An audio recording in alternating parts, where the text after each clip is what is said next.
Pernah kepikiran nggak sih gimana sebuah karya seni itu lahir? Atau gimana caranya sebuah gerakan bisa punya cerita?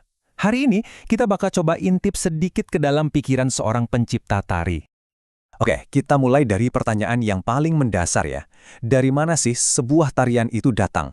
Apa tiba-tiba aja muncul dari imajinasi seorang seniman? Atau jangan-jangan ada sesuatu yang lebih dari itu? Ternyata jawabannya itu ada di sekeliling kita loh. Setiap saat. Tarian itu pada dasarnya ya cerminan kehidupan. Itu adalah cara seorang seniman merespons dunia, alam, manusia, dan semua yang ada di dalamnya. Nah, setiap perjalanan kreatif itu selalu dimulai dari satu hal, sebuah percikan. Titik awal dari semua tarian itu ya sebuah ide atau tema. Tapi gimana cara nemuinnya? Dalam dunia tari, pemicu ini punya istilah sendiri, namanya rangsangan atau stimulus. Anggap aja ini kayak bahan bakar kreatifnya. Rangsangan itu ya, apapun yang dilihat, didengar, atau dirasain sama penata tari, yang kemudian bikin dia, aha, aku mau bikin sesuatu dari sini. Jadi, poin yang paling penting di sini adalah rangsangan ini tuh bukan sesuatu yang langka atau susah dicari. Inspirasi itu ada di mana-mana, serius. Cuma nunggu kita buat lebih peka aja buat melihat. Kuncinya cuma itu, kepekaan.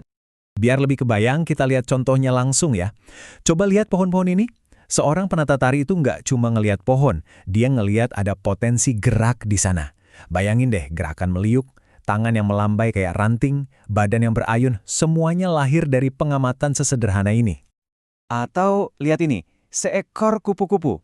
Perhatiin deh gimana kepakan sayapnya yang enteng dan kadang nggak terduga itu bisa jadi inspirasi gerakan tangan yang mengembang atau pola langkah yang seolah-olah bikin penarinya melayang. Dunia binatang itu gudangnya inspirasi gerak. Bahkan jangan salah, benda mati pun bisa jadi rangsangan yang kuat banget.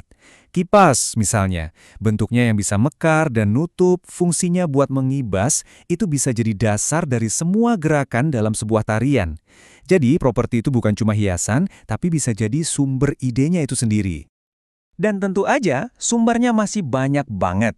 Suara deburan ombak bisa jadi tarian yang gerakannya mengalun. Rasa marah bisa jadi gerakan yang patah-patah dan bertenaga. Bahkan cerita dari buku atau kejadian sehari-hari di sekitar kita bisa jadi fondasi buat satu karya tari yang utuh. Oke, idenya udah dapat. Rangsangannya udah ketemu.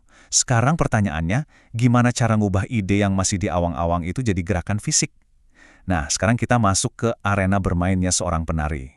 Proses kreatif ini bisa kita pecah jadi 4 tahap utama yang nyambung satu sama lain. Pertama, ada eksplorasi. Ini fase penjelajahan ide.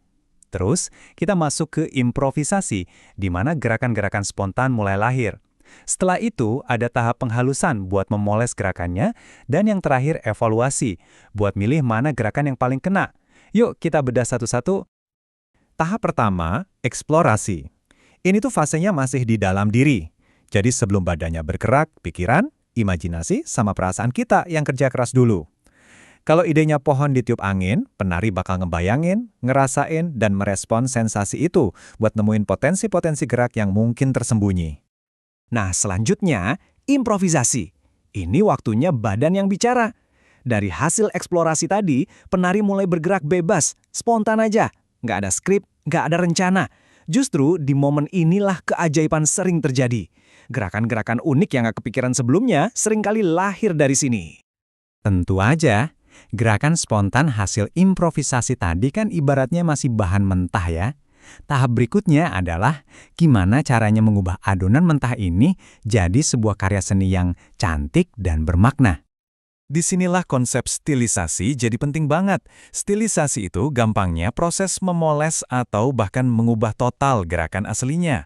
Tujuannya, biar gerakan itu punya nilai keindahan, biar nggak cuma sekedar meniru, tapi jadi sebuah ekspresi yang punya gaya.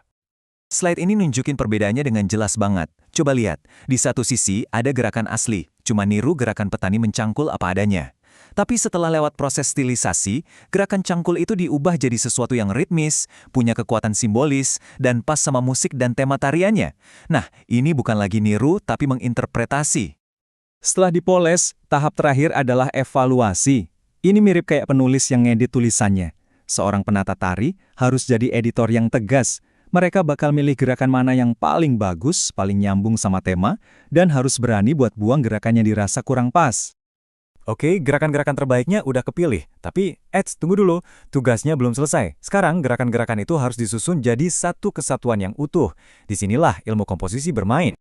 Salah satu elemen yang paling penting itu namanya desain atas. Ini adalah semua bentuk, garis, dan pola yang diciptakan sama tubuh penari di udara, di ruang di atas lantai. Coba deh bayangin, tubuh penari itu kayak kuas yang lagi ngelukis di udara. Nah, lukisan itulah arsitektur visual dari sebuah tarian.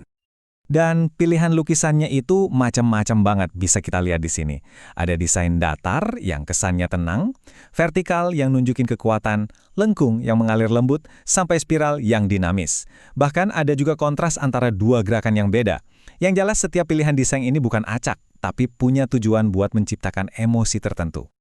Kita ambil satu contoh ya, desain datar, kayak gerakan ke samping ini.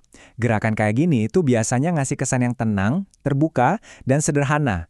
Penonton jadi melihat penari secara langsung tanpa banyak perspektif. Dan ini menciptakan efek visual yang khas banget. Jadi intinya apa? Komposisi itu bukan cuma soal menata gerakan biar kelihatan bagus. Setiap pilihan desain, mau itu datar buat ketenangan, vertikal buat kekuatan, atau lengkung buat kelembutan, itu adalah senjata bagi penata tari untuk memandu emosi penonton. Nah, setelah kita bongkar semua proses ini, sekarang giliran kalian. Coba deh, sekarang juga, lihat di sekeliling kalian. Gerakan apa yang bisa kalian tangkap? Mungkin cara orang ngetik di keyboard, daun yang jatuh, atau awan yang lagi bergerak pelan. Siapa tahu, tarian hebat berikutnya sedang menunggu untuk ditemukan tepat di depan mata kalian.